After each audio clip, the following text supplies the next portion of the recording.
महिलाओं के जीवन में किशोरावस्था से युवावस्था तक का समय एक महत्वपूर्ण परिवर्तन का दौर होता है। लगभग 9 से 20-25 वर्ष की आयु के बीच शरीर में कई हार्मोनल बदलाव होते हैं, जिसमें मासिक धर्म एक संभावित प्रक्रिया है।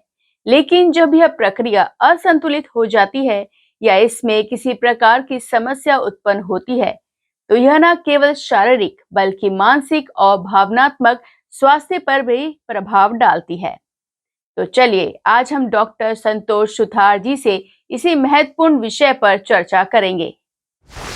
माहवारी शुरू होने के बाद 9 से 20-25 साल की लड़कियों में क्या-क्या दिक्कतें आती हैं? तो अलग अलग उम्र में अलग अलग दिक्कतें होती हैं। सबसे पहले अपन बात कर रहे हैं यंग फीमेल के लिए, जो एडोलेसेंस गर्ल्स होती हैं जिनमें माहवारी स्टार्ट हो जाती है। आजकल 9 साल में भी स्टार्ट हो जाती है। 9 साल से लेकर 20-25 साल तक क्या क्या दिक्कतें आती है। इसमें ब्लीडिंग ज़्यादा होती है, कई बार ब्लीडिंग कम होती है। तो कम होती है तो पीसीओडी हो सकता है, बहुत ज़्यादा होती है तो खून की कमी हो जाती है जिसको एनीमिया बोलते हैं। तो उसकी वजह से अपने को पढ़ाई में कम होना, इरिटेशन होना, गुस्सा आना, चिड़चिड़ापन शुरू हो जाते हैं। ब्लीडिंग कब ज़्यादा कहेंगे, जब ये 3 से ज़्यादा दिन रहे, 4 दिन, 5 दिन, 8 दिन, 10 दिन रहे। कई बच्चों में महीने महीने तक पीरियड चलता है, तो इसमें खून की कमी आ जाती है, सूजन आ जाती है, सर में दर्द हो जाता है। पीसीओडी क्या है? पीसीओडी अपने बात कर लिया, जिसमें अपन पीरियड लेट आता है, 2 महीने से आता है, 3 महीने से आता है, तो उसका प्रॉपर इलाज करना चाहिए। माहवारी अगर लेट शुरू हुए तो क्या-क्या दिक्कतें हो सकती हैं? एक अपन बात करें कि जो फीमेल्स हैं उनमें यदि अपने 15 साल तक पीरियड नहीं आता तो उन्हें अपने डॉक्टर से कंसल्ट करना चाहिए।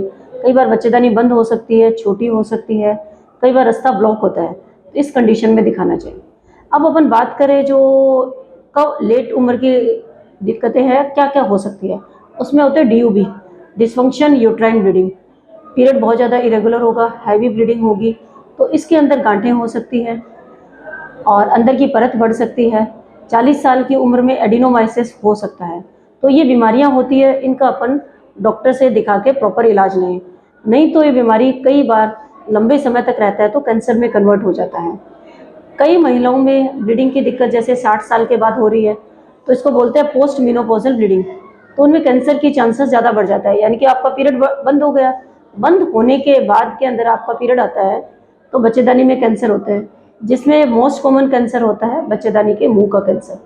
तो मुंह के कैंसर के अंदर ब्लीडिंग बहुत ज़्यादा आती है, सफ़ेद पानी गिरता है, बदबू आती है। और बच्चेदानी के कैंसर के अंदर ब्लीडिंग बहुत ज़्यादा आती है, तो इसमें अपन प्रॉपर सोनोग्राफी कराएं, जांच कराएं और प्रॉपर ट्रीटमेंट लें। तो महिलाओं में अपन ये छोटी सी दिक्कत अपन सोचते हैं ब्लीडिंग कम होना, ज़्यादा होना, जो साइकिल है 21 दिन से लेके 35 दिन तक होता है। 21 दिन से कम हो तो दिक्कत वाला है, 35 दिन से ज़्यादा हो तो उसमें दिक्कत हो सकती है। तो प्रॉपर सोनोग्राफी करा के, जांच करवा के उसमें कंसल्ट करें। अगर हीमोग्लोबिन 8 से 10 हो तो क्या-क्या ध्यान रखना चाहिए? अब हम बात करते हैं कि अपन इसमें क्या क्या कर सकते हैं। तो हीमोग्लोबिन का लेवल 8 से कम हो तो अपने क्या क्या ध्यान रखना चाहिए। अनार, हरी सब्जियां, फल फ्रूट, जूस ये लेना चाहिए। एडोलेसेंस फीमेल्स के अंदर हर साइकिल के अंदर पीरियड आता है तो उसमें 1 ग्राम खून कम हो जाता है, तो उसको मेंटेन करने के लिए अपने आयरन रिच फूड लेना चाहिए, जिसमें हरी सब्जियां, फल फ्रूट ये सब ज़्यादा होगा। तो उसमें अपन हीमोग्लोबिन अपन फीमेल के लिए बहुत ज़्यादा ज़रूरी है, क्योंकि अपने हर साइकिल के अंदर 1 ग्राम कम हो रहा है, तो उसको मेंटेन रखने के लिए अपने को लेना चाहिए। पीसीओडी के लिए क्या कर सकते हैं? पीसीओडी में हेयर आना, पीछे की तरफ बाल आना और ओबेसिटी बढ़ जाता है, मोटापा बढ़ जाता है। तो इसमें अपने जंक फूड अवॉइड करने हैं, जैसे अपने चीनी कम लेना है, मैदा कम लेना है और हरी सब्जियां, फल फ्रूट लेना है। इसके साथ अपन व्यायाम कर सकते हैं। सेंट्रल ओबेसिटी पीसीओ का मेन कारण होता है, मतलब पेट का मोटापा। तो उसके लिए अपन क्या कर सकते हैं, पेट की एक्सरसाइज कर सकते हैं, वॉक करना जरूरी है 40 मिनट पर डे। तो वर्किंग वूमेन अपने सोचते हैं अपन घर का काम कर रहे हैं, तो घर के काम में वॉक नहीं होता। वॉक का मतलब होता है लगातार चलना। लगातार चलने से एनर्जी बर्न होगी, आपका मोटापा कम होएगा, उसमें पीसीओडी के चांसेस कम होंगे। पीसीओडी होने से क्या-क्या समस्या हो सकती है?